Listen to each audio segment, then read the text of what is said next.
عن سلمان رضي الله تعالى عنه قال نهانا رسول الله صلى الله عليه وسلم أن نستقبل القبلة لغاية أو بول أو أن نستنجي باليمين أو أن نستنجي بأقل ثلاثة أحجار أو أن نستنجي برجين أو بعظم رواه البخاري ومسلم। সম্মানিত জামিয়া সালাফিয়া ডাঙ্গিপাড়া পবারা শাহীর পক্ষ থেকে সালাফি কনফারেন্সে উপস্থিত দ্বীনি মুসলিম ভাই ও বোন, আমরা অবগত আছি আমাদের এবছরের সম্মেলনে আমাদের আলোচ্য বিষয় বক্তব্যের বিষয় রয়েছে রাসূল সাল্লাল্লাহু আলাইহি সাল্লামের জীবনী, রাসূল সাল্লাল্লাহু আলাইহি সাল্লামের পুরো জীবনের বিস্তারিত বিবরণ। কিভাবে তিনি যুদ্ধ করলেন, কিভাবে তিনি সালাত আদায় করলেন, কিভাবে তিনি নেতৃত্ব দিলেন, আমরা বিভিন্ন অংশ নিয়ে ধারাবাহিকভাবে আলোচনা করছি, যা আমরা ইতিমধ্যে কাল থেকে যারা আছি অবগত হয়েছি।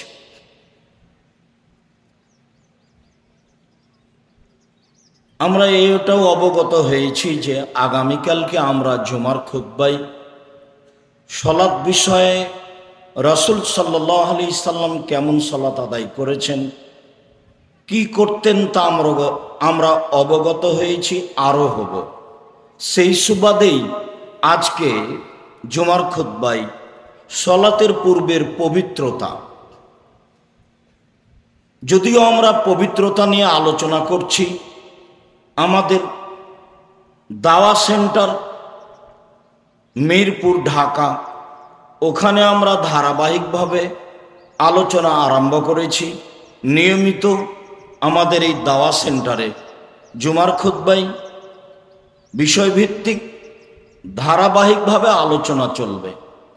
সেখানে আমরা পবিত্রতার আলোচনা করেছি, তবে সেখানে পবিত্রতার আলোচনায় তার আদেশ ছিল, তার অনুমোদন ছিল, তার নিজস্ব কর্ম ছিল।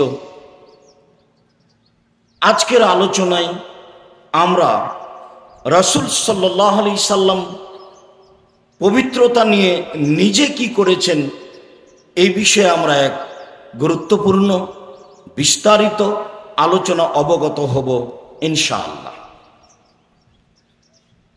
আবু আইয়ুব আনসারী রাদিয়াল্লাহু তাআলা আনহু বলেন যে ফীহি রিজালুন ইউহিব্বুনা ইয়াতাতাহহারু, সেখানে কতগুলি লোক রয়েছে যারা পবিত্রতাকে ভালোবাসে, আর যারা পবিত্রতাকে ভালোবাসে আল্লাহ তাদের ভালোবাসেন। রাসূল সাল্লাল্লাহু আলাইহি ওয়াসাল্লাম আনসারদের বললেন, ইয়া মাশারাল আনসার ইন্নাল্লাহা আসনা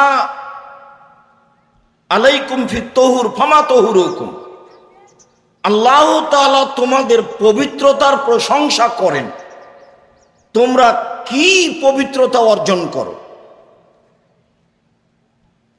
কোবাবাসী, কোবার আনসারেরা তোমাদের প্রশংসা করছেন পবিত্রতার, তো তোমরা কি পবিত্রতা অর্জন করো বলো তো দেখি।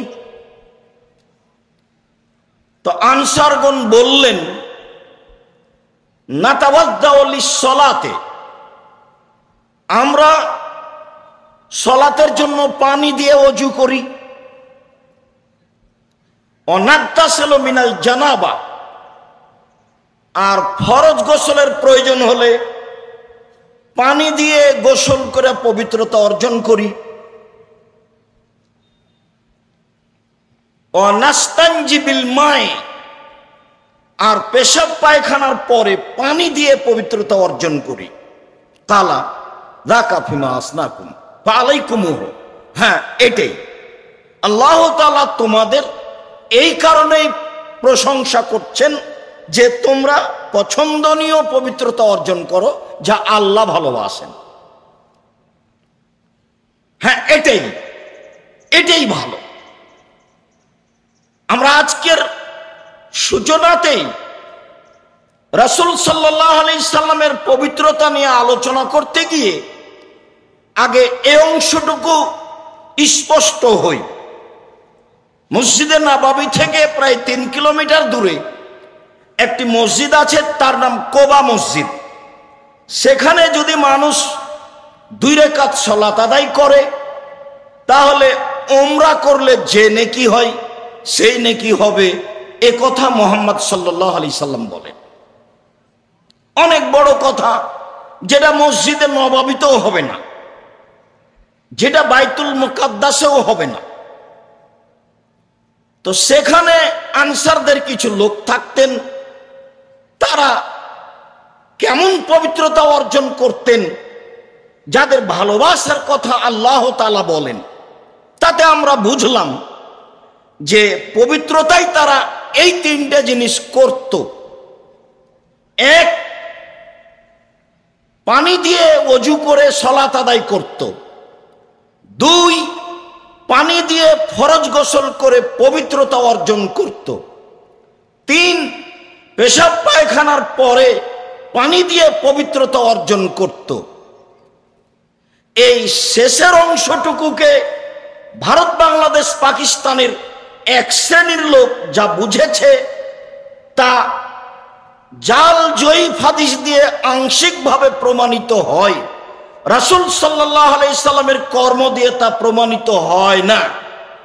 আর তা হচ্ছে এই, আল্লাহ তাদের প্রশংসা করেছেন এই জন্য যে পেশাব পায়খানার পরে তারা ঢেল টিস্যু পেপার দিয়ে পবিত্রতা অর্জন করত।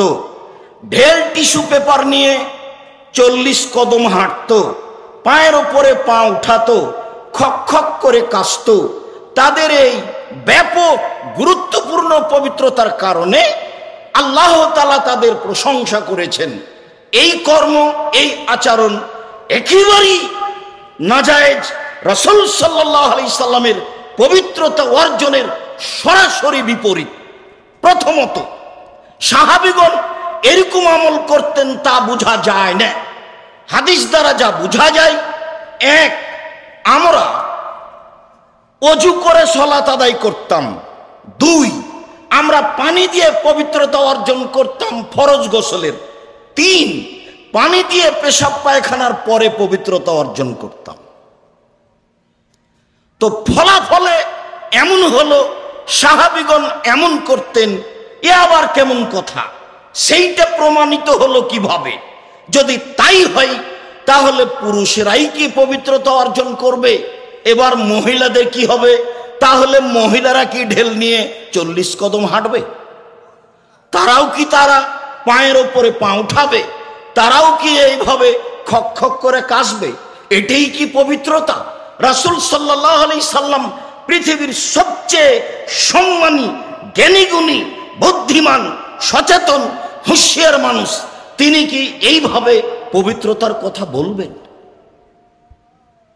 তা কি হয়? আর এইটা এমন একটা ব্যাপার, 40 কদম কেন? 40 ঘন্টা পরে যদি ও ঢেল টিস্যু পেপার ফেলে তাহলে তার মনে সন্দেহ হবে, মনে হয় পেশাব আসলো। কেন? সে বিপদে পড়েছে। আল্লাহর নবী বলছেন, মানুষের পেশাব পায়খানার রাস্তা নিয়ে শয়তান দিনরাত খেলা করে। তোমরা সালাতে যদি বুঝতে পারো বায়ু এসেছে, সালাত থেকে যাবা না যতক্ষণ পর্যন্ত স্পষ্ট শব্দ না পেয়েছ বায়ু, যতক্ষণ পর্যন্ত স্পষ্ট গন্ধ না পেয়েছ বায়ু। কেননা শয়তান তোমাদের বিপাকে ফেলে দেয়। 10 মিনিট 20 মিনিট পরেও যদি ঢেল টিস্যু পেপার ফেলে তাহলে শয়তান তাকে বলবে, এই যে 1 ফোঁটা পেশাব আসলো, তাহলে আর পবিত্রতা অর্জন করবে কিভাবে? যা ঠিক নয়। চলেন দেখি। আনাস রাদিয়াল্লাহু তাআলা আনহু বলেন, কানান নবী সাল্লাল্লাহু আলাইহি ওয়াসাল্লাম ইয়াদখুলুল খালা, আল্লাহর নবী পেশাব পায়খানায় যেতেন, আল্লাহর নবী পেশাব পায়খানায় যেতেন। আমি আনাস আহমেলো ও গোলামুন এদাওয়াতান মিন মাইন ও আনাজাতান ইয়াস্তানজি রাসূলুল্লাহ সাল্লাল্লাহু আলাইহি সাল্লাম বিল মায়ে। আমি রাসূলের জন্য পাত্রে পানি নিয়ে যেতাম, তিনি সেই পানি দিয়ে পবিত্রতা অর্জন করতেন পেশাব পায়খানার পরে। বুখারী মুসলিম। অত্র বুখারী মুসলিমের হাদিস দ্বারা প্রমাণিত হয় যে রাসূল সাল্লাল্লাহু আলাইহি ওয়াসাল্লাম পানি দিয়েই পবিত্রতা অর্জন করতেন। তবে তার কর্মে ঢেল দিয়েও পবিত্রতা অর্জনের কথা এসেছে। তবে আগে ঢেল পরে পানি, আগে টিস্যু পেপার পরে পানি, আর এই পদ্ধতি এমন নোংরা অগ্রহণীয় পদ্ধতি রাসূল সাল্লাল্লাহু আলাইহি সাল্লামের পক্ষ থেকে প্রমাণিত নয়, যা পুরুষ নারী সবাই করতে পারে না, আর এটা হয়ও না। চলেন পবিত্রতা।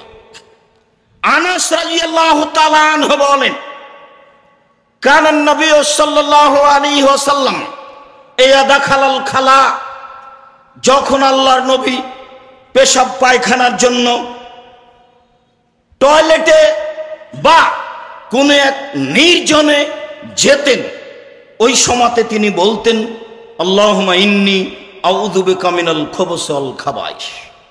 হে আল্লাহ, আমি তোমার নিকটে অপবিত্র জিন এবং অপবিত্র জিন্নি হতে আশ্রয় চাচ্ছি। এই কথা তিনি বলতেন পেশাব পায়খানায় গেলে। অন্য এক বর্ণনায় এসেছে যে ইন হাযিল হুসুসা মুহতাজারাতুন, নিশ্চয় যেখানে পেশাব পায়খানা করা হয় নিশ্চয় টয়লেটগুলি শয়তানের থাকার জায়গা, সেখানে শয়তান থাকে। এদা আতা আহাদুকুমাল খালা, যখন তোমাদের কোনো ব্যক্তি পেশাব পায়খানার জন্য নির্জনে বা নির্ধারিত স্থানে আসবে, সে যেন বলে, আল্লাহুম্মা ইন্নী আউযু বিকা মিনাল খুবুসি ওয়াল খাবাইস। হে আল্লাহ, আমি তোমার কাছে অপবিত্র জিন এবং অপবিত্র জিন্নি হতে আশ্রয় চাচ্ছি। মনে রাখতে হবে, মানুষ যেখানে পেশাব পায়খানা করতে বসে সেখানে জিন উপস্থিত হয়। সাধারণত মানুষ যে টয়লেটে পেশাব পায়খানা করে সেখানে জিন থাকে, এই কথা মুহাম্মদ সাল্লাল্লাহু আলাইহি সাল্লাম বলেন। এখানে আমরা আরেকটু বলে নি।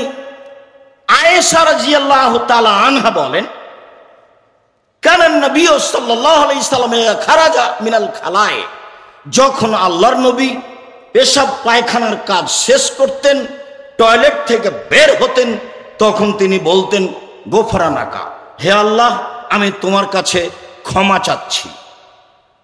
কি রহস্য? মানুষ যেটাই বলুক, কোন রহস্য রাসূল সাল্লাল্লাহু আলাইহি সাল্লামের পক্ষ থেকে স্পষ্ট নয়। তিনি বের হওয়ার পরে এই দোয়া পড়তেন। তবে আলহামদুলিল্লাহিল্লাযী আযহাবা আন্নিল আযা ওয়া আফানি, এই হাদিস ঠিক নয়। এই দোয়া পড়া যাবে না, এর উপরে আমল করা যাবে না। আমল ওটাই করতে হবে যেটা সহিহ হাদিস, তা হচ্ছে বের হওয়ার সময় বলতে হবে গোফরানাকা।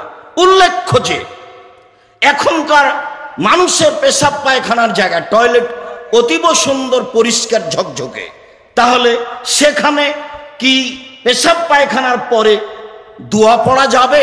জি যাবে।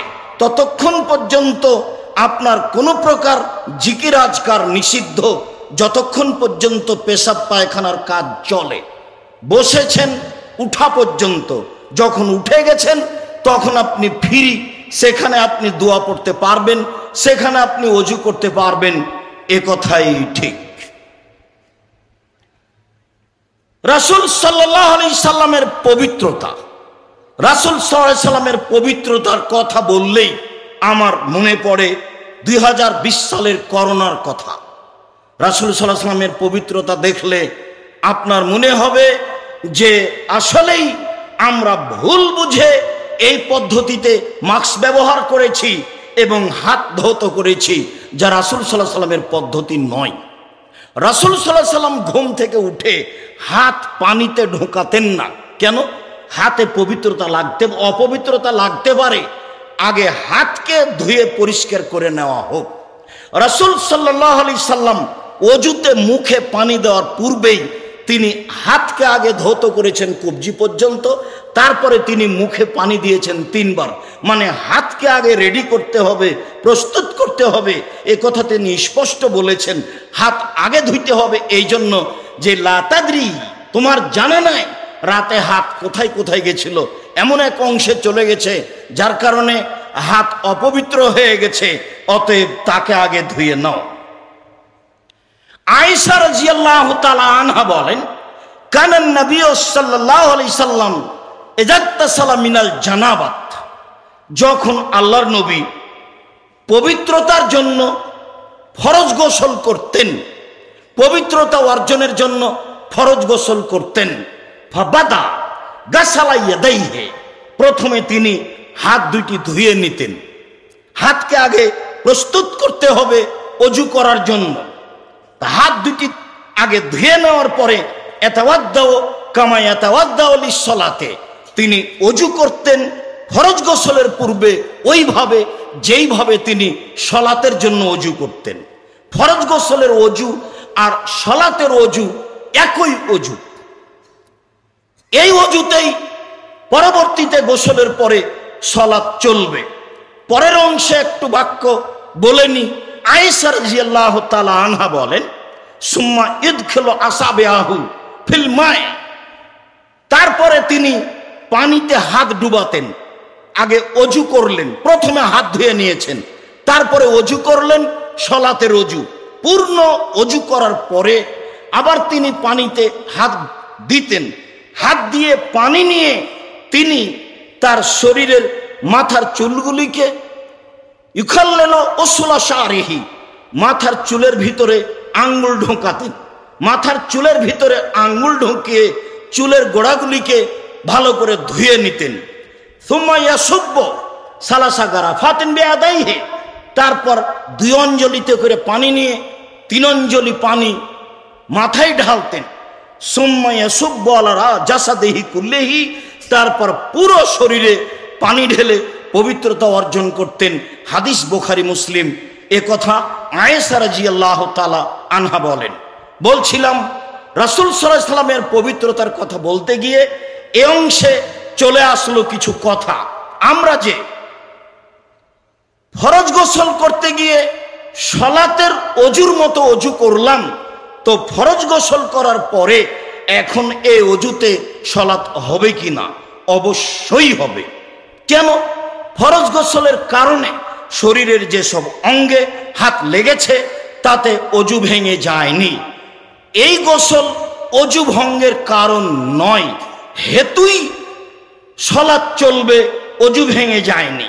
উল্লেখ্য যে বুশরা রাদিয়াল্লাহু তাআলা আনহা বলেন, আল্লাহর নবী বলেছেন, এজা মাসসাহাদুকুম যাকারাহু ফালিয়াতাওয়াদ্দা, কোন পুরুষ নারী তোমাদের কেউ যদি পুরুষ অঙ্গ বা স্ত্রী অঙ্গ স্পর্শ করে তাহলে অজু ভেঙে যাবে। তালক ইবনে আলী রাদিয়াল্লাহু তাআলা আনহু বলেন, সুইলা রাসূলুল্লাহ সাল্লাল্লাহু আলাইহি সাল্লাম আন মাসসির রাজুলি যাকারাহু বাদা মান ইয়াতাওয়াদ্দা, মানুষ যদি অজু করার পরে পুরুষ অঙ্গ স্ত্রী অঙ্গ স্পর্শ করে তাহলে কি অজু ভেঙে যাবে? কালা হালুহা ইল্লা বাদাতুম মিনহু, তা ভাঙবে কেন? এ তো শরীরেরই অংশ, অজু ভাঙবে কেন? এ তো শরীরেরই অঙ্গ। মুখামুখি 2 হাদিস, দুটাই সহিহ। তাহলে এখন আমল কি হবে? এক শ্রেণীর বিদ্বান বললেন যে যেই হাদিসে এসেছে অজু ভেঙে যাবে তার অনেকগুলি জবাব রয়েছে, অতএব সেটা গ্রহণীয় নয়। যে হাদিসে বলা হয়েছে অজু ভাঙবে না সেটাই বলবৎ। বিশেষভাবে পৃথিবীর যারা মাযহাব মেনে চলে শতকরা 90 জন লোক, তারা বলেছে অজু ভাঙবে না, এই জন্যই যে এটা শরীরের অঙ্গ, অতএব এ নিয়ে কোনো কথা নেই। আর যে হাদিসে ভেঙে যাবে বলা হয়েছে সে হাদিস এই কারণে অগ্রহণীয়। এক শ্রেণীর বিদ্বান বলেছেন যে হাত যদি অন্তরাল হয়ে পড়ে, অর্থাৎ কাপড়ের উপর থেকে যদি হাত পড়ে তাহলে অজু ভাঙবে না, আর যদি কাপড়ের ভিতর থেকে হাত পড়ে তাহলে অজু ভেঙে যাবে। এক শ্রেণীর বিদ্বান এভাবে বলেছেন। কিন্তু মূলত এটাই চূড়ান্ত যে অন্তরাল হয়ে পড়লে অজু ভাঙবে না এ কথা ঠিক নয়। হাদিস দুটাই সহি, এ কথাই ঠিক। যখন মানুষ উত্তেজনায় উত্তেজিত হয়ে পুরুষ অঙ্গ বা স্ত্রী অঙ্গে হাত লাগাবে তখন অজু ভেঙে যাবে, এটাই চূড়ান্ত। বাকি সময়ে অজু ভাঙবে না, এটাই ঠিক, যেহেতু দুই হাদিসই ঠিক। সম্মানিত, ঘুমালে, চিত হয়ে ঘুমালে অজু ভেঙে যায়, উটের গোশত খেলে অজু ভেঙে যায়, পেশাব পায়খানার পরে অজু ভেঙে যায়, বায়ু আসলে অজু ভেঙে যায়, শুক্রকীট বীর্য বের হলে অজু ভেঙে যায়, এর পূর্বে তরল কিছু আসলে অজু ভেঙে যায়, এমনটা কিছু না হলে অজু ভেঙে যায় না, এ কথাই ঠিক। যারা শুনেছি নখ কাটলে অজু ভেঙে যায়, ভুল শুনেছি। যারা শুনেছি বাচ্চাকে দুধ খাওয়ালে অজু ভেঙে যায়, কথা ঠিক নয়। মহিলাদের অজু করার পরে মাথা থেকে কাপড় পড়ে গেলে অজু ভেঙে যায়, কথা ঠিক নয়। কুকুরে কাপড় স্পর্শ করলে অজু ভেঙে যায়, কথা ঠিক নয়। অজু মাত্র এই কয়েকটা কারণে ভেঙে যায়, বাকি সময়ে অজু ভেঙে যায় না, এ কথাই ঠিক। পবিত্রতার জন্য একটা জরুরি অংশ বলে যায়, এ অংশ মাঝে মধ্যে আমাকে অবাক করে তোলে। তাতে বলার পূর্বেই আমি একটা কথা বলে রাখি, রাসূল সাল্লাল্লাহু আলাইহি সাল্লাম কিয়ামতের লক্ষণ সম্পর্কে যত কথা বলেছেন প্রায় সবটাই বাস্তবায়ন হবে মুসলিম ভূখণ্ডের উপরে। সৌদি আরবে, কুয়েতে, কাতারায়, বাহরাইনে, দুবাই, মিশর, আবুধাবি, ওমান, এসব দেশগুলিতে রাসূল সাল্লাল্লাহু আলাইহি সাল্লামের বলা কথাগুলি বাস্তবায়ন হবে কিয়ামতের লক্ষণ বলে। কেননা তিনিও বলেছেন আমার উম্মত মিশে যাবে ইহুদি খ্রিস্টানদের সাথে। তার মানে ইহুদি খ্রিস্টান তাকে মেনে নেয়নি, আর তাকে মেনে নিবে কিভাবে? ইহুদি খ্রিস্টানের বলছে, আরে তুমি আবার কে? ইব্রাহিম আলাইহিস সালামের দুইটা ছেলে, একটা হলো ইসমাইল আর একটা হলো ইসহাক। ইসহাকের পক্ষ থেকে ইয়াকুব, ইয়াকুবের পক্ষ থেকে ইউসুফ, ইউসুফের পক্ষ থেকে সব নবী, দাউদ হোক, সুলাইমান হোক, জাকারিয়া হোক, ঈসা হোক, মুসা হোক, সব নবী ইয়াকুবের পক্ষ থেকে, ইসহাকের পক্ষ থেকে, ইসমাইলের পক্ষ থেকে এতদিন পরে এসে 4000-5000 বছর পরে তুমি মোহাম্মদ ইসমাইলের পক্ষ থেকে তোমাকে নবী আমরা কেমনে মেনে নি, মানব কি করে? তাই মানেনি, কিয়ামত পর্যন্ত মানবেও না। এ কথা আল্লাহ বলেছেন, এ কথা আল্লাহর নবী বলেছেন। ভাগ্যে যদি কারো ইসলাম গ্রহণ করা লেখা থাকে সেটা ভিন্ন কথা। তিনি এইভাবে বললেন, পৃথিবীর মানুষ শুনে রেখো, আমার উম্মত ইহুদি খ্রিস্টানদের সাথে মিশে যাবে এইভাবে। ডান হাতের বিঘত যেমন বাম হাতের সমান, সমান সমান মিশে যাবে। কৃষ্টি কালচারে, কথাবার্তাতে, লেনদেনে, আদর্শে, নিয়ম নীতিতে, পড়াশোনায়, খাতা কলমে। ডান পায়ের জুতা যেমন বাম পায়ের সমান, সমান সমান যেমন আমার উম্মত তাদের সাথে নোংরামিতে মিশে যাবে তেমন। এই কথা বলে তিনি কথার নিচের দিকে নামতে লাগলেন। নামতে নামতে এত নিচে নেমে বললেন, পৃথিবীর মানুষ শুনে রেখো, ইহুদি খ্রিস্টান যদি মায়ের সাথে জেনা করে থাকে, আমার উম্মত তাদের সাথে মিশতে গিয়ে মায়ের সাথে জেনা করবে। এ কথা মুহাম্মদ সাল্লাল্লাহু আলাইহি ওয়াসাল্লাম। অতএব পবিত্রতার ব্যাপারে অবাক হতে হয়। সালমান ফারসি রাদিয়াল্লাহু তাআলা আনহু বলেন, আল্লাহর নবী আমাদেরকে কেবলার দিকে মুখ করে পেশাব পায়খানা করতে নিষেধ করেছেন। জোরালো কথা, আলোচনা যায় থাক। এইটা ছিল কেবলার দিকে মুখ করা পেশাব পায়খানার ব্যাপারে।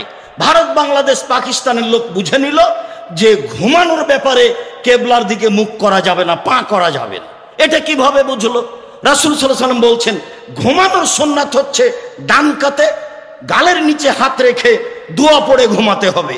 আল্লাহুম্মা আসলামতু নাফসি ইলাইকা ওয়াজ্জাহতু ওয়াজহি ইলাইকা ওয়া ফাওয়াজতু আমরি ইলাইকা ওয়া জাতু জাহরি ইলাইকা রাগবাতান রাহাবাতান ইলাইকা লা মালজা ওয়া লা মানজা মিনকা ইল্লা ইলাইকা আমানতু বিকিতাবিকা আল্লাযী আনজালতা ওয়া নাবিয়িকা আল্লাযী আরসালতা।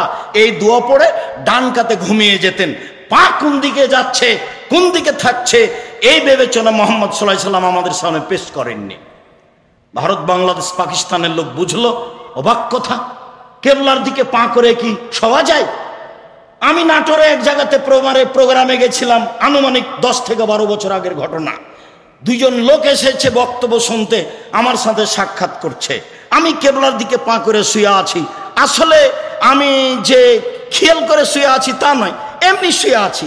এসে বলছে বক্তব্য কি শুনবো? বক্তা তো কেবলার দিকে পা করে শুয়ে আছে। ধর্ম কেমন হয়ে আছে?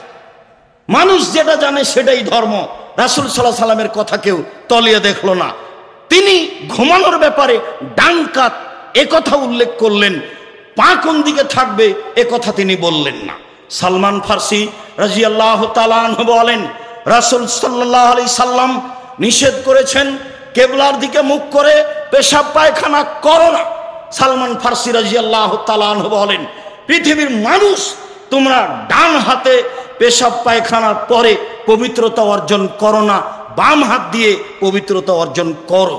তিনি বললেন, যদি পানি ছাড়া ঢেল টিস্যু পেপার দিয়ে পবিত্রতা অর্জন করতে হয় তাহলে 3 ঢেলের কমে পবিত্রতা অর্জন করো না। তিনি বললেন, পৃথিবীর মানুষ, তোমরা গোবর দিয়ে এবং হাড় হাড্ডি দিয়ে পবিত্রতা অর্জন করো না, কেননা এটা হচ্ছে জিনদের খাদ্য। তোমাদের ভাই জিনদের খাদ্য। জিন পায়খানা খায়, গোবর খায়, হাড় হাড্ডি খায়। কিভাবে খায় সেটা আমার বিবেচনার প্রয়োজন নেই। আমি একটা গোস্ত খেলাম, হাড় হাড্ডি ফেলে দিলাম, আমি যতটুকু স্বাদে খেয়েছি, হয়তোবা আল্লাহ ওই হাড়ের স্বাদ তার চেয়ে বেশি করে দিয়েছে। কে জানে সেটা? আল্লাহই ভালো জানেন। আল্লাহর নবী না করে দিলেন না। এবার 2-1টা কথা। ডান হাত, ডান হাতের বিষয়টি কত শক্তিশালী। আয়েশা রাদিয়াল্লাহু তাআলা আনহা বলেন, কানাত ইয়াদু রাসূলিল্লাহ সাল্লাল্লাহু আলাইহি ওয়াসাল্লাম ইমনা লিতাহরিহি ওয়া তামিহি। রাসূলের ডান হাতটা ছিল পবিত্রতার জন্য, ভালো কাজের জন্য আর খাদ্যের জন্য। ওয়ায়াদুল ইসরা লিখালাইহি ওয়া মা কানা মিন আদা, পেশাব পায়খানার জন্য আর খারাপের জন্য। কেন বললাম? ইহুদি খ্রিস্টানদের নীতির সাথে মিশে যাবে আরবিরা। আমি যখনই দুবাই বা সৌদি আরব বা ওমান এইরকম দেশে যাই, দেখি প্রায় মুসলমানই চা খাচ্ছে বাম হাতে, প্রায় মানুষই আপনার চামচ দিয়ে খাচ্ছে বাম হাতে। বিমানে মহিলাগুলি হাত দিয়ে যা দিচ্ছে তা বাম হাতে দিচ্ছে, ডান হাতে দেওয়াটা ভুলে গেল। খাওয়া যেমন ভুলে গেল ডান হাত দিয়ে, তেমন মানুষকে দেওয়া ভুলে গেল ডান হাত দিয়ে। বলবে আল্লাহরই তো 2টাই হাত দেওয়া, ডান হাতও আল্লাহর দেওয়া, বাম হাতও আল্লাহর দেওয়া। তাহলে মুহাম্মদ সাল্লাল্লাহু আলাইহি সাল্লাম আবার কে? মুহাম্মদ সাল্লাল্লাহু আলাইহি সাল্লামকে আর দিয়ে কি হবে? আয়েশা রাদিয়াল্লাহু তাআলা আনহা বলেন, কানাতান নবী সাল্লাল্লাহু আলাইহি সাল্লাম ইউহিব্বুত তায়াম্মুনা ফি শানি কুল্লিহি। আল্লাহ রাসূল সব কিছুকে ডান থেকে ভালোবাসতেন। ডান হাতে দিতে হবে, ডান হাতে নিতে হবে, ডান হাতে খেতে হবে, পবিত্রতা ডান হাত দিয়ে শুরু করতে হবে। হাতাত ফি তাহুরিহি ওয়া তানাউলিহি ওয়া তারাজ্জুলিহি, পবিত্রতা ডান হাত দিয়ে শুরু করতে হবে। মাথার চুল চিরুনি করলে ডান দিক থেকে শুরু করতে হবে। জুতা স্যান্ডেল পরলে ডান পায়েটা পরতে হবে। হাদিস বুখারী মুসলিম। আব্দুর রহিম মিশরে ফিলিস্তিনিদের, গাজাবাসীদের খাওয়ার ব্যবস্থা করেছে। তারা একেবারে অরিজিনাল আরবি। সব নবীর থাকার জায়গা হচ্ছে ফিলিস্তিন, জেরুজালেম, বাইতুল মুকাদ্দাস, গাজা। এখানে সব নবীর থাকার জায়গা, প্রায় সব নবীরই কবর এখানে। এখন জিনিস বিতরণ করছি সাহায্যকারী হিসাবে, অনেক মহিলা পুরুষ এসেছে। যখনই আমি দিলাম বাম হাত দিয়ে নিল। দেওয়া বন্ধ করে 5 মিনিটের একটা বক্তব্য দিলাম, তাতে বুঝলাম আমি কোরআন হাদিস যা বুঝেছি তারা তার চেয়ে বেশি বুঝলো। একবারে ঝকঝকে করে, টকটকা করে, দিনের মতো বুঝলো। বলছে যে হ্যাঁ, এটাই তো মুহাম্মদ সাল্লাল্লাহু আলাইহি সাল্লাম বলেছেন। এবার যখন আবার দেওয়া শুরু করলাম তখন বাম হাত দিয়ে নিল। বলেন তো কেন? মানুষ অভ্যাসের দাস।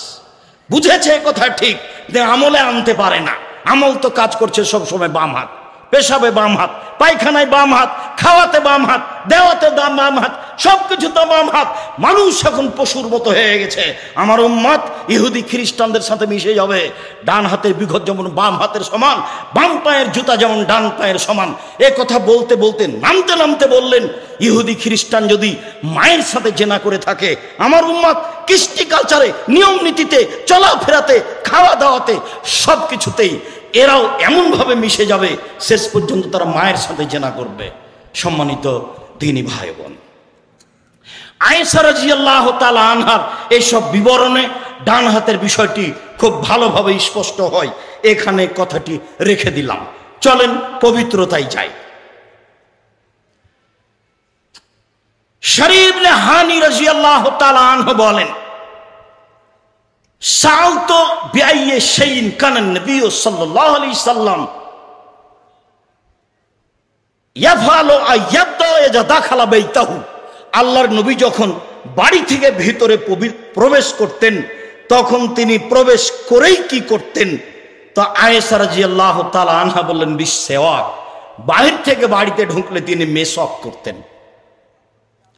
হুযায়ফা ইবনে ইয়ামান রাদিয়াল্লাহু তাআলা আনহু বলেন, কানা নবী সাল্লাল্লাহু আলাইহি ওয়াসাল্লাম ইযা কামা মিনাল লাইলি লিতাহাজ্জুদ ইয়াসুসু ফাহু বিসওয়াকে। রাতে তিনি যখন তাহাজ্জুদের জন্য উঠতেন, তখন তিনি দাঁত পরিষ্কার করতেন, মেসওয়াক করতেন। আয়েশা রাদিয়াল্লাহু তাআলা আনহা বলেন, লা ইয়ারকুদুন নবী সাল্লাল্লাহু আলাইহি সাল্লাম মিন লাইলিন ওয়ালা নাহারিন ওয়া ইয়াস্তাইকিদু ইল্লা ইয়াতাসাওয়াকু ক্বাবলা ইয়াতাওয়াদ্দা। আল্লাহ রাসূল দিনে ঘুমাক অথবা রাতে ঘুমাক, দিনে ঘুমাক অথবা রাতে ঘুমাক, ঘুম থেকে উঠলেই তিনি দাঁত পরিষ্কার করতেন। অজুর পূর্বে পরিষ্কার পরিচ্ছন্নতার একটা ছোট্ট অংশ আপনার সামনে পেশ করলাম। তাতে তিনি বলেছেন, আদেশ করেছেন, লাউলা আশুক্কা আলা উম্মতি লা আমারতুহুম ইয়াতাসাওয়াকা ইনদা কুল্লি সালাতিন ইনদা কুল্লি উজুইন। আমি যদি আমার উম্মতের উপরে ভারী না মনে করতাম, তাহলে প্রত্যেক সালাতের সময়, অজুর সময় আমি মেসওয়াক করাটা জরুরি ঘোষণা দিয়ে দিতাম। যখনই জিবরাইল আসতেন আল্লাহর নবীর কাছে, তখনই আল্লাহর নবীকে জিবরাইল বলতেন, দাঁত পরিষ্কার করেন, দাঁত পরিষ্কার করেন। এখানে এক শ্রেণীর মাওলানা যা বুঝেছে, আমরা তা বলিনি, আমরা তা বুঝিওনি। আল্লাহর নবী অপবিত্র এ কথা আমি বলিনি। আল্লাহর নবী মানুষ, নূরের তৈরি নন, মাটির তৈরি। এই কথাটা বুঝাতে গিয়ে বলেছি যে মুহাম্মদ সাল্লাল্লাহু আলাইহি ওয়াসাল্লাম নূরের তৈরি, জিবরাইলও নূরের তৈরি। জিবরাইল কেন বলবেন যে দাঁত পরিষ্কার করেন, দাঁত পরিষ্কার করেন, দাঁত পরিষ্কার করেন? পাল্টা যদি আল্লাহ নবী বলেন, আপনি কয়বার করেন, আপনি কয়বার করেন? আপনিও নূরের তৈরি, আমিও নূরের তৈরি। বলে হিসাব মুহাম্মদ সাল্লাল্লাহু আলাইহি ওয়াসাল্লাম নূরের তৈরি নন, মুহাম্মদ সাল্লাল্লাহু আলাইহি ওয়াসাল্লাম মাটির তৈরি। মুহাম্মদ সাল্লাল্লাহু আলাইহি ওয়াসাল্লাম পিতা মাতার মাধ্যমে এসেছেন, শুক্রকীটের মাধ্যমে এসেছেন। মুহাম্মদ সাল্লাল্লাহু আলাইহি ওয়াসাল্লাম একটা মানুষ। পার্থক্য বলতে জিবরাইল তার কাছে আসতেন দিন ধর্ম নিয়ে, সাধারণ মানুষের কাছে আসে না, এটাই পার্থক্য। অতএব মুহাম্মদ সাল্লাল্লাহু আলাইহি সাল্লাম এইভাবে ঘুমালে, ঘুম থেকে উঠলে, বাড়ির ভিতরে গেলে, সালাত আদায় করলে দাঁত পরিষ্কার করতেন। এরপরেও জিবরাইল সর্বোচ্চ পবিত্র সম্মানী মানুষ, যখনই তিনি আসতেন তখন বলতেন দাঁত পরিষ্কার করেন। জিবরাইলের সাথে কথা বলার জন্য সবসময় তাকে প্রস্তুত থাকতে হতো এবং তিনি পেঁয়াজ রসুন খাওয়া থেকে বিরত থাকতেন। পবিত্রতা। সম্মানিত দ্বীনি ভাই বোন, মুহাম্মদ সাল্লাল্লাহু আলাইহি সাল্লামের পবিত্রতা ভিন্ন ধরনের। আয়েশা রাদিয়াল্লাহু তাআলা আনহা বলেন, কানা নবী সাল্লাল্লাহু আলাইহি সাল্লাম ইযা কানা যুলুমান ফারাদা আইয়াকুলা আও ইয়ানামা। আল্লাহ রাসূল যখন অপবিত্র অবস্থায় কিছু খাওয়ার ইচ্ছা করতেন বা ঘুমানোর ইচ্ছা করতেন, রাসূল সাল্লাল্লাহু আলাইহি সাল্লাম যখন অপবিত্র অবস্থায় কিছু খাওয়ার ইচ্ছা করতেন, ঘুমানোর ইচ্ছা করতেন, তখন তিনি অজু করে নিতেন। অজু করে নিয়েছেন মানে এখন তিনি পবিত্র, আর কোনো সমস্যা নেই। এই পবিত্রতায় তিনি সালাত আদায়, এই পবিত্রতায় তিনি ঘুমাতে পারবেন, খাদ্য খেতে পারবেন। ফরজ গোসল না করলে ইবাদত করতে পারে না, এ কথাই ঠিক। বলছিলাম,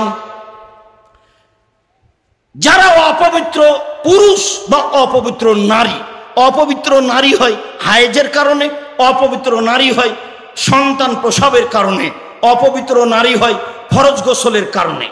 ফরজ গোসল একটি ভিন্ন ধরনের পদ্ধতি যা তাৎক্ষণিক এসেছে, কিছুক্ষণ পরে থাকবে না পবিত্রতা অর্জন করলেই। দুইজনের জন্যই এটা স্বাভাবিক। গোসল করে পবিত্রতা অর্জন করে সালাত আদায় করবে, ইবাদত বান্দি করবে। এছাড়া যদি ঘুমাতে চাই, খেতে চাই, তাহলে ওযু করবে। থাকলো মহিলারা, তাদের নিয়মিত হায়েজ আসে, নিয়মিত তাদের বাচ্চা প্রসব হয়, এই জন্য ওদের বিধানটি যতদিন ঋতুবতী আছে ততদিন পর্যন্ত তারা সালাত আদায় করতে পারবে না। হজ করতে গেলে, তওয়াফ করতে গেলে কাবা ঘরে হজ করতে পারবে না, তওয়াফ করতে পারবে না, বাকি সব আমল করবে।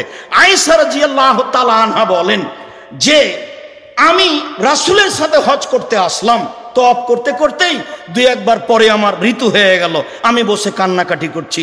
আল্লাহ রাসূল বলছেন, ও কি হয়েছে আনাফিস্তি, তুমি কি ঋতুবতী? তখন বলছেন, জি হ্যাঁ, আমি তো হজ নিয়ে যেতে শুধু যাব আপনাদের সাথে একটা নিয়ে, আর আপনারা যাবেন দুইটা নিয়ে, আপনারা যাবেন উমরা নিয়ে আর হজ নিয়ে, আমি একটা নিয়ে যাব। আমি তো আর এখন তওয়াফ করতে পারি না, আমার উমরা হবে না, আমি কি করি? তখন আল্লাহ রাসূল বলছেন, আয়েশা চিন্তা করো না, আদর মেয়েদের জন্য এটা জরুরি করে দেওয়া হয়েছে, এটা হবে। ইসলামা ইয়াসনাউল হাজ্জ, হাজিরা যা করে তা তুমি করো, তওয়াফ করো না, সালাত আদায় করো না। হাজিরা যা করে তা তুমি করো, তওয়াফ করো না, সালাত আদায় করো না। হাজিরা যা করে তা তুমি করো, তওয়াফ করো না, সালাত আদায় করো না। তাহলে হাজিরা কোরআন তেলাওয়াত করে, তুমি করো। কাবা ঘরে বসে বসে তাসবিহ তাহলিল করে, তুমি করো। তারা কাবায়তে যায়, আরাফার মাঠে যায়, তুমি যাও। সাই করে হাজিরা করো, আপনার সাফা সাই করে, তুমি করো। আরাফার মাঠে হাজিরে যায়, তুমি যাও। মুজদালিফার মাঠে হাজিরে যায়, তুমি যাও। পাথর মারে হাজিরে তুমি মারো। তওয়াফ করো না, সালাত আদায় করো না, তওয়াফ করো না, সালাত আদায় করো না। তারা নির্দ্বিধায় কোরআন তেলাওয়াত করবে এই অবস্থায়। আর নেফাস, বাচ্চা প্রসবের পরে তার সময় ঊর্ধ্বে সীমা 40 দিন। 40 দিনের আগে ভালো হলে সালাত আদায় করবে। ঊর্ধ্বে সীমা 40 দিনের পার হয়ে গেলে, 40 দিনের পরেও যদি রক্ত দেখে, তাহলে তাকে সালাত আদায় করতে হবে। এই সময়গুলিতে তাসবিহ তাহলিল, জিকির আজকার, কোরআন তেলাওয়াত সব কিছুই করবে। করবে না সালাত আদায়, আর করবে না তওয়াফ। এখানে আর একটু গুরুত্বপূর্ণ কথা বলি, দ্বিতীয় খুতবায় বলি। আল্লাহুম্মা সাল্লি আলাইহি আল্লাহুম্মা বারিক।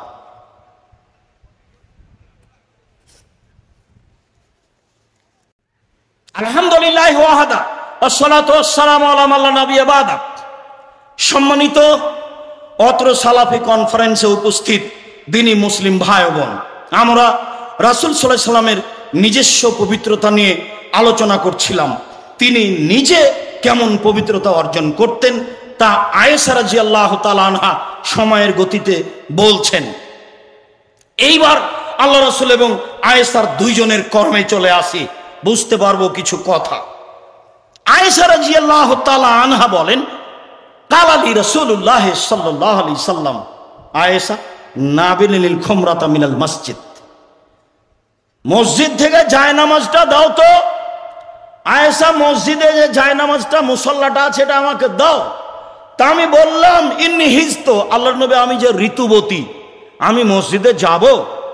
তাহলে ঋতু অবস্থায় মসজিদে না যাওয়ার একটা প্রবণতা বা এরকম একটা প্রচলন কিছু ছিল। আমি তো ঋতুবতী, আমি কি মসজিদে যাব?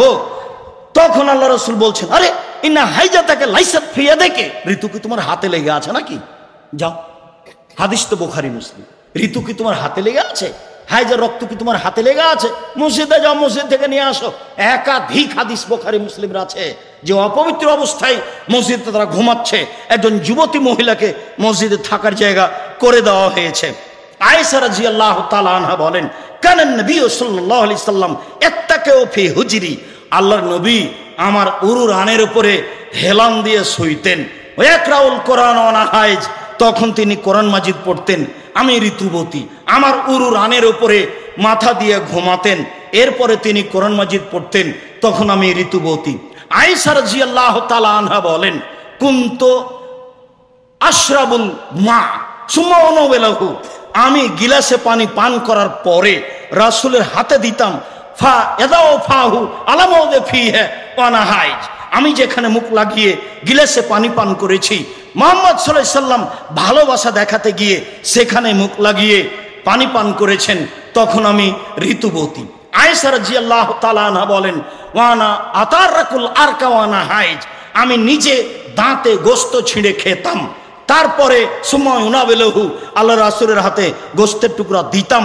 ফায়াদাউ ফাহু ফিমদে ফিয়ে, তিনি আমি যেখানে মুখ লাগিয়ে গোশত ছিঁড়ে খেয়েছি সেখানে মুখ লাগিয়ে তিনি গোশত ছিঁড়ে খেতেন, তখন আমি ঋতুবতী।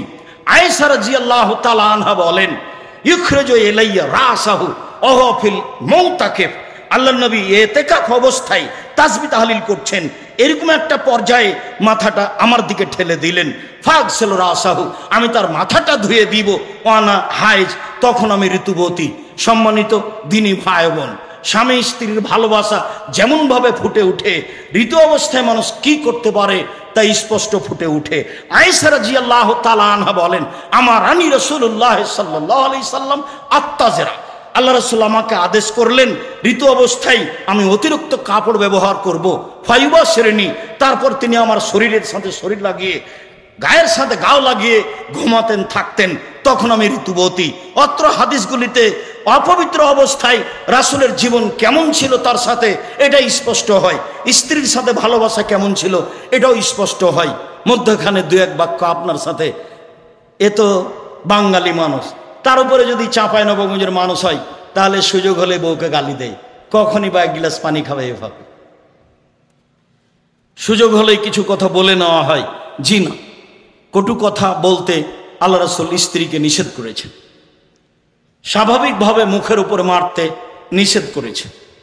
রাসূল সাল্লাল্লাহু আলাইহি ওয়াসাল্লাম স্ত্রীর সাথে ভালো আচরণ করার কথা বলতে গিয়ে তাকে বাড়ি ছাড়া অন্য কোথাও থাকতে বা যেতে দেওয়া হবে না জরুরি কারণ ছাড়া, এই আদেশ তিনি করেছেন। বলছিলাম পবিত্রতা। চলেন পবিত্রতার শেষের অংশে এসে আমরা রাসূল সাল্লাল্লাহু আলাইহি ওয়াসাল্লামের পক্ষ থেকে আরো কিছু বলি, তার বাস্তব কর্ম। আবু হুরায়রা রাদিয়াল্লাহু তাআলা আনহু বলেন, আতান নবী সাল্লাল্লাহু আলাইহি ওয়াসাল্লাম মাকবেরাতা, আল্লাহ রাসূল একদা কবরস্থানে আসলেন। কবরস্থানে এসে বলছেন, আসসালামু আলাইকুম দারা মুমিন দারা কওমিন মুমিনিনা, ও মুমিন সম্প্রদায়ের বাড়িঘর, তোমাদের উপরে সালাম। ওয়াইনা ইনশাআল্লাহ বিকুম লাহিকুনা, অচিরে আমরা তোমাদের সাথে সাক্ষাৎ করব, মানে আমরাও কবরে চলে আসব। ওয়াদিত্তু আন্না রায়না ইখওয়ানানা, আমার মনটা চাই যে আমি আমার ভাইদের সাথে সাক্ষাৎ করি। আল্লাহ রাসূল বলছেন, আমার মনটা চাই যে আমি আমার ভাইদের সাথে সাক্ষাৎ করি। কালু আওয়ালাসনা ইখওয়ানুকা, আল্লাহ রাসূল কি ব্যাপার, কবরে যারা আছে তারা আপনার ভাই, আমরা আপনার ভাই নই? কবরে যারা আছে তারা আপনার ভাই, আমরা আপনার ভাই নই? তখন আল্লাহ রাসূল বলছেন, আনতুম আসহাবি ওয়া ইখওয়ানুনা আল্লাযিনা লাম ইয়াতবাদু, তোমরা হচ্ছে আমার সঙ্গী, আমার সাথী, যারা এখনো দুনিয়াতে আসেনি তারা আমার ভাই। তোমরা আমার সঙ্গী, আমার সাথী, যারা দুনিয়াতে এখনো আসেনি তারা আমার ভাই। ফাকালু কাইফা তারিফু উম্মাতাকা মিন বাইনিল উমাম, তাহলে আপনি আপনার উম্মতকে এত মানুষের মধ্যে আপনি কিভাবে চিনবেন, চিনার পথ কি?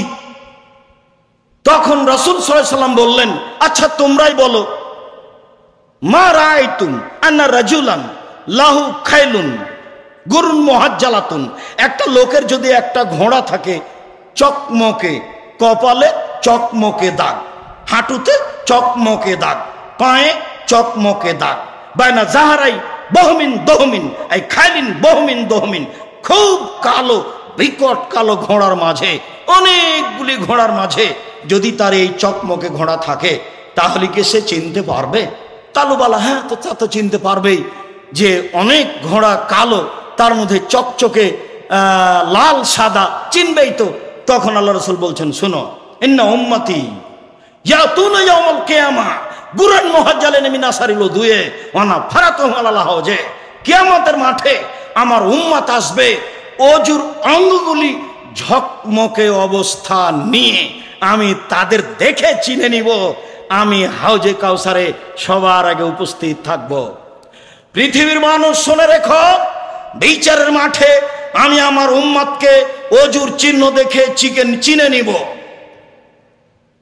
সাদা লাল ঘোড়া যেমন একেবারে বিকট কালো ঘোড়ার মাঝে মালিক চিনতে পারে, আমি আমার উম্মতকে অজুর দাগ চিহ্ন দেখে আমি আমার উম্মতকে চিনে নিব, আমি থাকব হাউজে কাউসারে সবার আগে। আবু দারদা রাদিয়াল্লাহু তাআলা আনহু বলেন, রাসূল সাল্লাল্লাহু আলাইহি ওয়াসাল্লাম বলেছেন, ফানা আউয়ালু মা ইউজানু লিসুজুদে মা ইউজানু লিসুজুদে ইয়াউমাল কিয়ামা, আমি প্রথম ব্যক্তি যাকে সিজদা করতে বলা হবে কিয়ামতের মাঠে। ইব্রাহিম আলাইহিস সালাম এই সুযোগ পাবেন না, পৃথিবীর কোনো মানুষ পাবে না।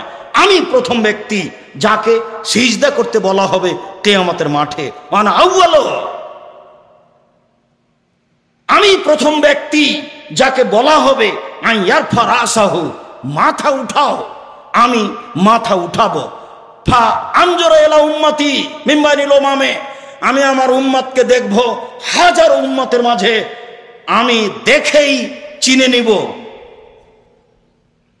ওয়া আরফু আন ইয়ামিনি আন খালফি ওয়া শিমালি, সামনে দেখে চিনবো আমার উম্মতকে, ডান দিকে দেখে চিনবো আমার উম্মতকে, বাম দিকে দেখে চিনবো আমার উম্মতকে, পিছন দিক থেকে চিনবো আমার উম্মতকে। কালা রাজুলুন, একজন সাহাবী বললেন, কাইফা তারিফু উম্মাতুকা মিন বাইনিল উমামে ফিমা বাইনা নূহ ইলা উম্মাতিক, সেই নূহ থেকে নিয়ে আদম থেকে নিয়ে কিয়ামত পর্যন্ত আপনার উম্মত সহ যত মানুষ এসেছে, যত মানুষ আছে, যত মানুষ আসবে, হাজারো লাখো কোটি মানুষের মাঝে আপনি আপনার উম্মতকে কি দেখে চিনবেন? তখন আল্লাহ রাসূল বলছেন, আন্নাহুম ইয়াতুনা ইয়াউমাল কিয়ামা গুররান মুআজ্জালিনা মিন আসারিল উজুয়ে, মনে রেখো বিচারের মাঠে আমার উম্মত আসবে অজুর চকচকে দাগ নিয়ে। লাইসা আহাদুন কাযালিকা গায়রুহুম, কিয়ামতের মাঠে আমার উম্মত ছাড়া আর কাউরে এরকম অজুর দাগ চিহ্ন থাকবে না। অজু কেউ করেননি এই কথা আমরা বলতে চাচ্ছি না, তবে অজুর চকমকে দাগ শুধুমাত্র মুহাম্মদ সাল্লাল্লাহু আলাইহি সাল্লামের উম্মতের আমাদের থাকবে এই কথা মুহাম্মদ সাল্লাল্লাহু আলাইহি সাল্লাম বললেন। এক চিহ্ন। দুই, তিনি বললেন, ওহুম ইউতুনা বিআইদিহিম কুতুবহুম, তাদের ডান হাতে আমল নামা দেওয়া হবে, আমি তাদের আমল নামা ডান হাতে দেওয়া দেখেই চিনে নিব এইগুলি আমার উম্মত, তাহলে অন্যদের ডান হাতে আমল নামা দেওয়া হবে না। তিনি বললেন যে ওয়া আরিফুহুম তাসাবাইন আইদিহিম যুরিয়াতুহুম, যাদের বাল্য অবস্থায় ছেলে মেয়ে মারা গেছে, এইসব ছেলে মেয়ে তাদের সামনে দৌড়াদৌড়ি করবে, আমি দেখে চিনে নিব এরা আমার উম্মত। তাহলে তিনি বিচারের মাঠে আমাদেরকে চিনবেন। তার তিনটা লক্ষণ বললেন, চিহ্ন বললেন। এক, অজুর দাগগুলি হবে চকচকে। দুই, ডান হাতে খাতা দেওয়া হবে। তিন, এদের যারা ছোট ছোট ছেলে মেয়ে মারা গেছে তাদের সামনে দৌড়াদৌড়ি করবে, এটা দেখে তিনি চিনে নেবেন এরা আমার উম্মত। যার কারণে বিভিন্ন সময়ে বলেছি যে ছেলে কম নিলে ইহকালে লস, পরকালে লস, আর যদি ছেলে মেয়ে বেশি নেন তাহলে ইহকালও লাভ, পরকালেও লাভ। আপনারা 8-10 ভাই বোন, 3-4টা মারা গেছে, এখনো 5-7 জন আছেন, টাকাও বেশি, সম্মানও বেশি। ঢাকায় যে আছে সে বলছে আম্মা এখানে চলে আসেন, চট্টগ্রামে যে আছে সে বলছে আম্মা এখানে আসেন, যে লন্ডনে আছে সে বলছে না কারো কথা শোনা হবে না, আম্মাকে আমি নিয়ে আসবো। দেখছেন সম্মান। আর একটা যদি হয় দুনিয়ার বদ শয়তান, মাকে বের করে দিয়েছে বাড়ি থেকে। এই হিসাব নিয়ে ভালো ফলে আসা যাবে না, এ কথাও রাসূল সাল্লাল্লাহু আলাইহি ওয়াসাল্লাম বলছেন। মধ্যখানে আরেকটা কথা এসে ঢুকলো, কেউ যদি 2টা মেয়ের লালন পালন করে তাহলে আমি মুহাম্মদ আর সে মেয়ে দুটির বাপ জান্নাতে এইভাবে থাকবো একসাথে জমা ধরে। তিনি বললেন কেউ যদি এতিমের লালন পালন করে তাহলে সেই মালিক আর আমি জান্নাতে একসাথে থাকবো। তখন তিনি আঙ্গুল দুটি দেখালেন, মধ্যে একটু ফাঁকা রাখলেন। আর যখন কেউ 2টা মেয়ের লালন পালন করবে এ কথা মুহাম্মদ সাল্লাল্লাহু আলাইহি ওয়াসাল্লাম বললেন, তখন তিনি বললেন সেই পিতা আর আমি জান্নাতে একসাথে থাকবো। তখন তিনি আঙ্গুল দুটিকে জমা করে দিলেন। তিনি আরো বললেন কোন পিতা যদি 3 জন মেয়ের লালন পালন করে তাহলে সে মেয়ে হবে বিচারের মাঠে মধ্যে, ওইদিকে থাকবে জাহান্নাম আর এদিকে থাকবে পিতা, মধ্যে থাকবে মেয়েরা।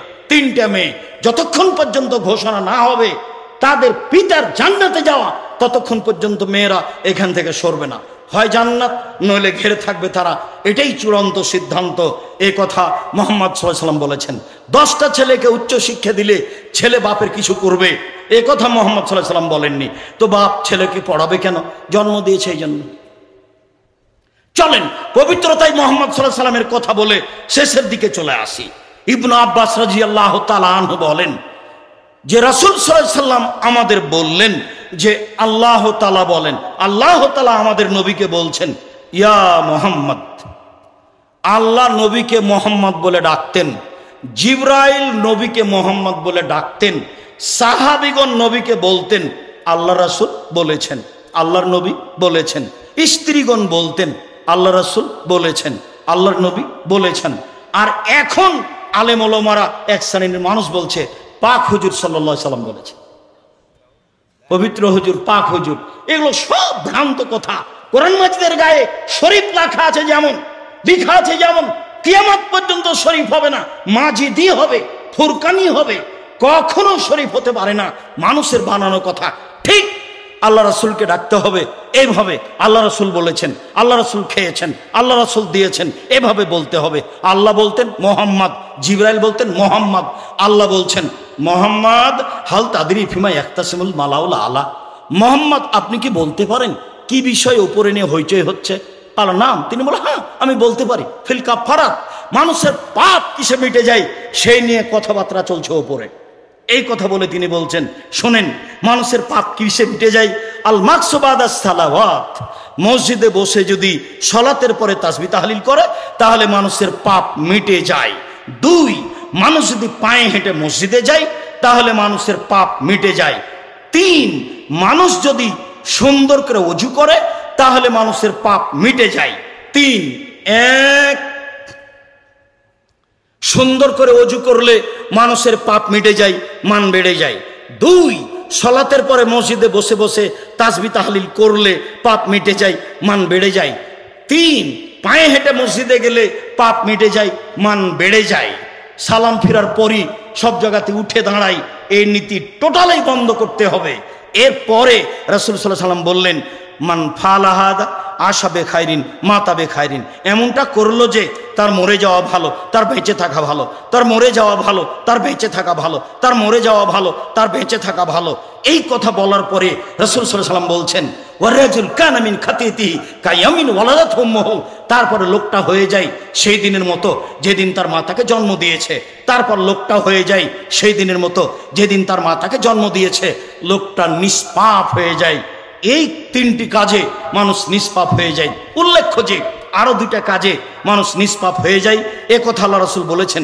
তার একটা হলো কেউ যদি হজ করে, হজ কবুল হয়ে যায়, তাহলে হয়ে যায় সেই দিনের মতো যেদিন তার মাতাকে জন্ম দিয়েছে, নিষ্পাপ হয়ে যায়।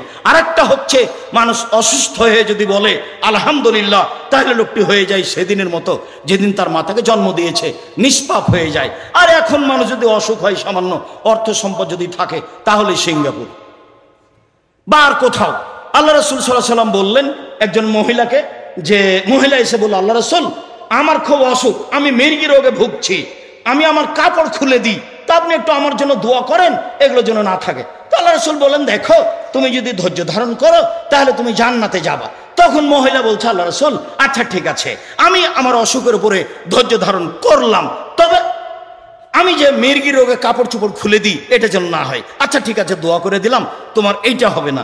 এখন সাহাবীরা বলছেন আরে শোনো শোনো শোনো, কেউ যদি জান্নাতি মহিলা দেখতে চাও তো এই মহিলা, আল্লাহ রাসূল তার বেরে জান্নাত ঘোষণা দিয়েছে, অসুস্থ অবস্থায় ধৈর্য ধারণ করেছে। সেই জন্য আল্লাহ রাসূল বলেছেন মানুষ অসুস্থ হয় যখন, তখন তার পাপ ঝরে যায় ওইভাবে কামারের হাপরে, কামারের কর্মকারে হাপরে লোহা দেওয়ার পরে, স্বর্ণ দেওয়ার পরে, চাঁদি দেওয়ার পরে যখন একবারে লাল হয়ে ওঠে, ওই সময়ে তার ময়লা ঝরে যায়। যেমন মানুষ অসুখ হলে তার পাপ ঝরে যায় তেমন।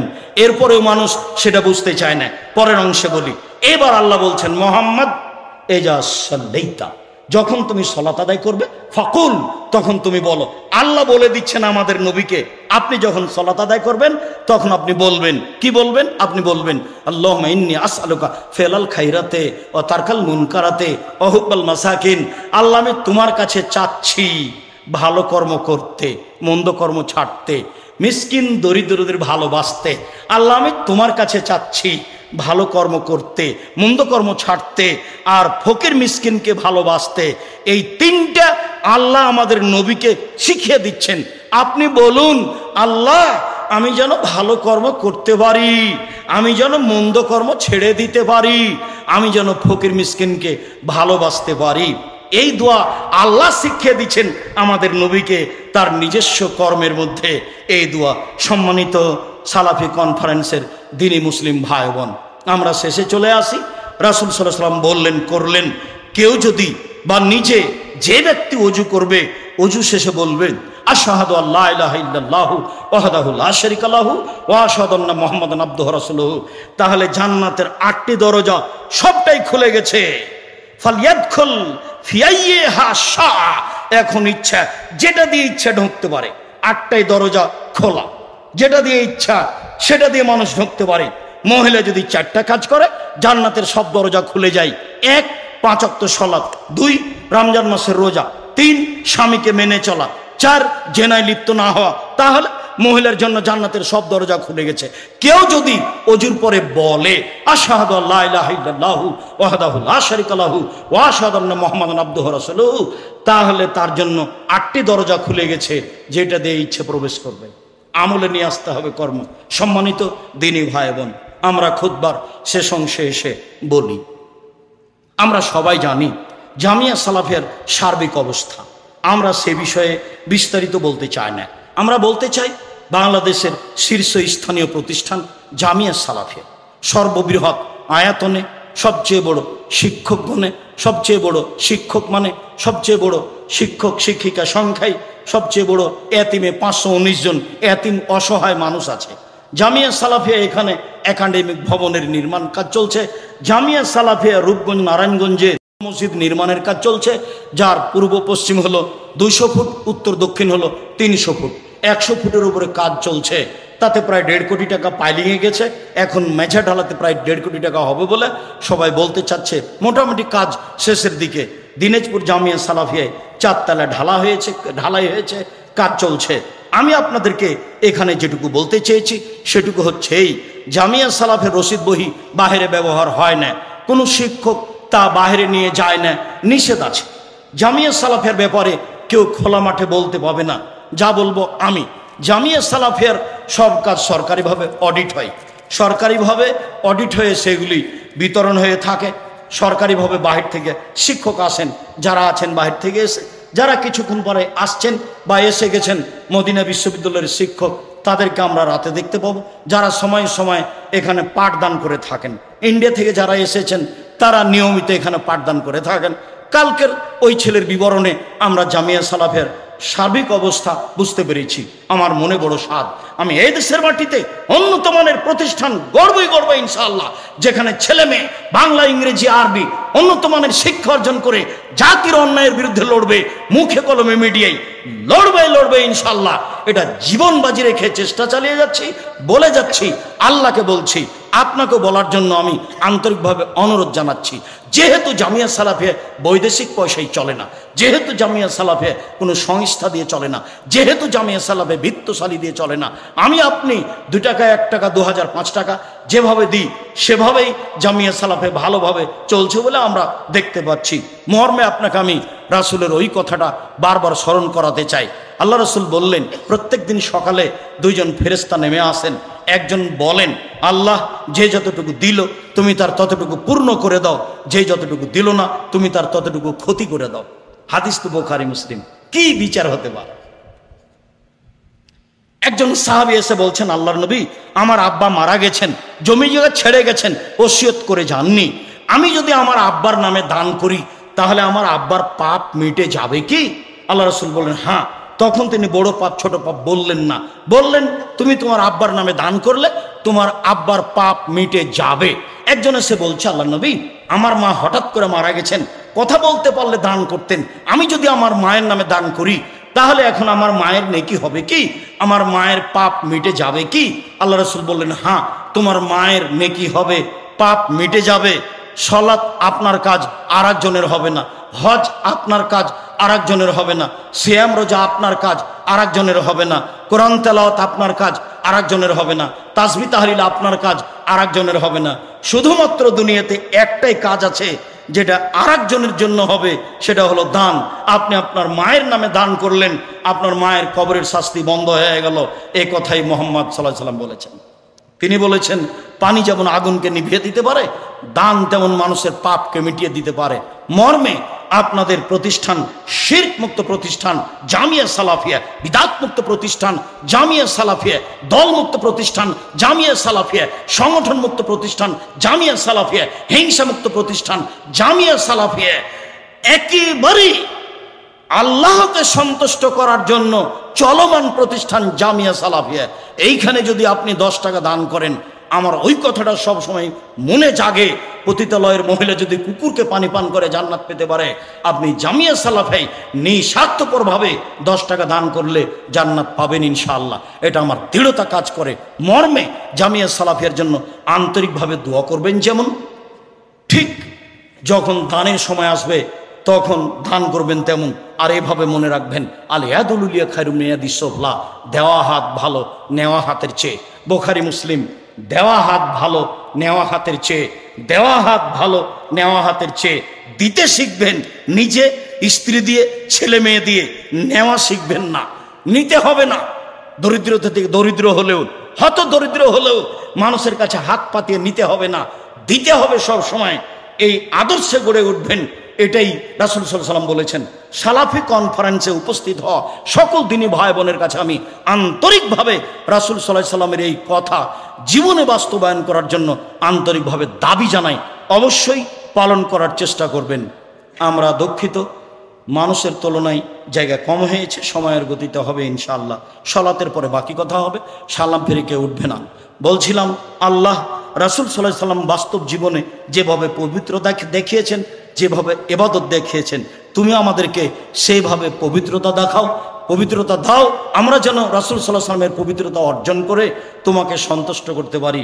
রাসূল সাল্লাল্লাহু আলাইহি ওয়াসাল্লামের দেওয়া সালাত আদায় করে, রাতের সালাত আদায় করে তোমাকে যেন সন্তুষ্ট করতে পারি।